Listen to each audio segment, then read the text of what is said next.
Alam mo ba na may simpleng paraan para tumaas agad ang kumpiyansa mo? Subukan mo ang power posing.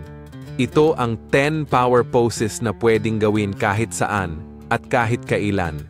Una, ang Superman pose.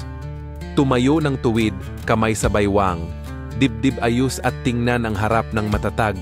Pangalawa, Wonder Woman pose. Maglakad ng matatag, balikat taas at ipakita ang lakas ng loob. Pangatlo, Victory pose. Itaas ang kamay na parang kampyon, iparamdam ang tagumpay. Pang-apat, ang CEO pose. Maupo ng relaxed, paa nakapatong, kamay sa likod ng ulo, nagpapakita ng kontrol at kapangyarihan. Panglima, ang Open Arms pose. Ibuka ang mga braso, parang handang yumakap, nagpapakita ng pagiging bukas at tiwala. Pang-anim, ang Big Stretch. Itaas ang kamay sa ere, mag-inat ng buong katawan para magising ang enerhiya. Pampito, ang Chin Up pose. Itaas ang baba, tingin diretso, nagpapakita ng tapang at determinasyon. Pangwalo, ang Wide Stance.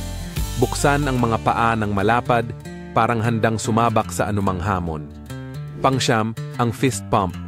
Itaas ang kamao, magdiwang ng maliit na tagumpay para dagdag lakas. Panghuli, ang Eye Contact pose.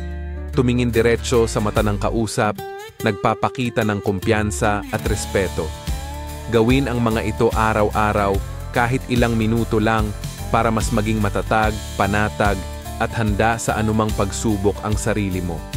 Sa simpleng paraan na ito, mapapansin mong unti-unting tataas ang iyong kumpiyansa at magiging mas positibo ang pananaw mo sa sarili.